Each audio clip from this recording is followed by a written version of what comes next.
सोचने का और चीज़ों का जायज़ा लेने का वसी वक्त है। जब आप कैद तन्हाई में होते हैं तो वक्त ही होता है आपके पास।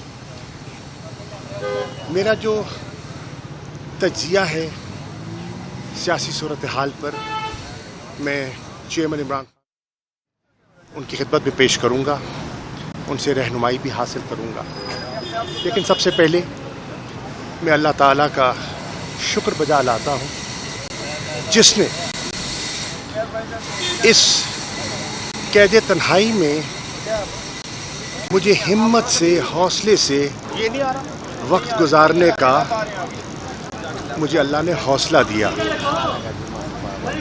मैं उन करम फरमाओं का बेहद मशकूर हूँ जिनकी दुआएं मुझे गाहे बगाहे, जब मेरी बेटी मुलाकात के लिए आती थी, मेरे वकील मुलाकात के लिए आते थे, तो उनके पैगामात मुझे मिलते थे। मैं उनका शुक्रगुजार हूँ। मैं ख़ास तौर पर शुक्रिया अदा करना चाहूँगा अपनी लीगल टीम का, और ख़ास तौर पर तैमूर मलिक साहब का, जिन्होंने दिन रात मेरे केस की पैरवी की, इस्लामाबाद हाई कोर्ट में की।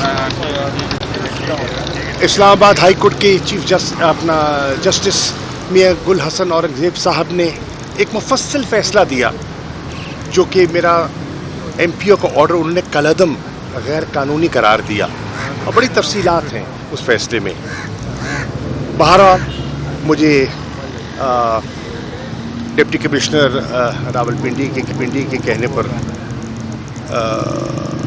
3 MPO के तहत दोबारा गिरफ्तार कर लिया गया, जिसका मेरी नज़र में कोई जवाज़ बनता नहीं था, क्योंकि एक जेल में कैदी जो है वो पब्लिक डिसऑर्डर कैसे कर सकता है।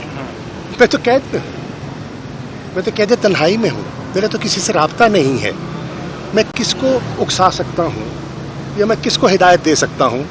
बाहर ना, उसको हमने चैलेंज किया, और मैं आज लाहौर हाई कोर्ट के जस्टिस साहब का शुक्रिया अदा करना चाहूँगा, चौधरी अब्दुल अजीज़ साहब का शुक्रिया अदा करना चाहूँगा कि जिन्होंने, जब प्रोसिक्यूशन के पास कोई ठोस जवाब नहीं था और उन्होंने उनको मोहलत दी कि अगर आपके पास कोई चीज़ है तो आप ले आइए। उन्हें 1 दिन की मोहलत मांगी, उन्होंने कहा 1 घंटे में ले आइए। तो जब ना पेश कर सके तो उन्होंने मेरा ऑर्डर किया। ये बताइएगा कि मुझे बात मुकम्मल करनी। मैं शुक्रिया अदा करना चाहूँगा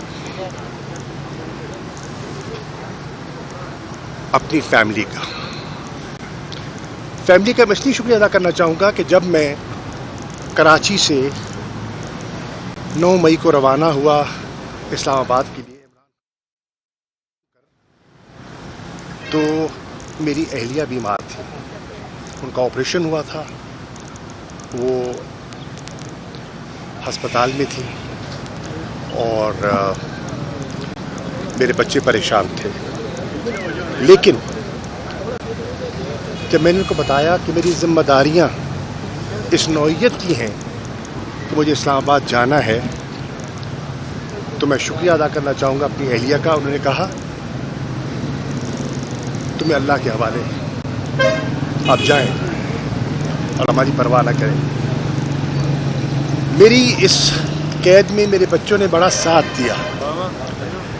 जैन ने, मेरी बेटियों ने मेरा हौसला बांधा और कहा कि आपने हमारी वजह से किसी दबाव में नहीं आना, परेशान नहीं होना, अल्लाह हमारी हिफाजत करेगा। और अल्लाह ने की है, और उन्होंने मेरा साथ दिया है। मैं अपनी बहनों का, जिनकी बेपनाह दुआएं, ख़ानदान वालों का शुक्रिया अदा करना चाहता हूँ, और मैं तहरीक इंसाफ के कारकुनान से कहना चाहता हूँ, आजमाइश का वक्त है, मुश्किल वक्त है,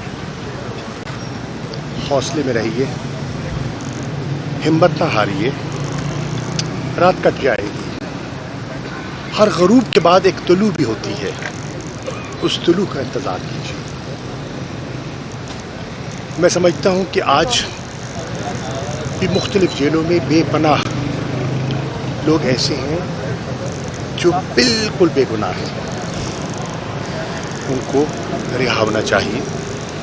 میں انشاءاللہ کوشش کروں گا ہماری جو لیگل ٹیم ہے اس سے مشاورت کر کے ان کے کیسز کو ہم پرسو کریں تاکہ ان کو باعزت رہائی مل سکے. خان صاحب سے ملاقات کے بعد میں آپ سے پھر میڈیا سے اس فصل بات کروں گا اور آج کوئی سوال نہیں لوں گا. Thank you.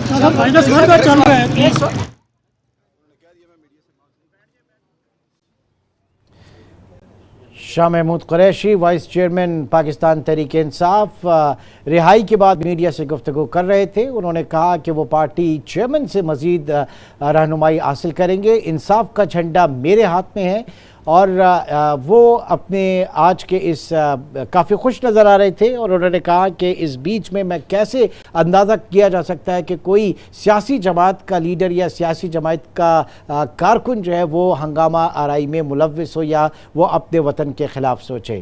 پاکستان تحریک انصاف کے وائس چیئرمین شاہ محمود قریشی میڈیا سے گفتگو کر رہے تھے.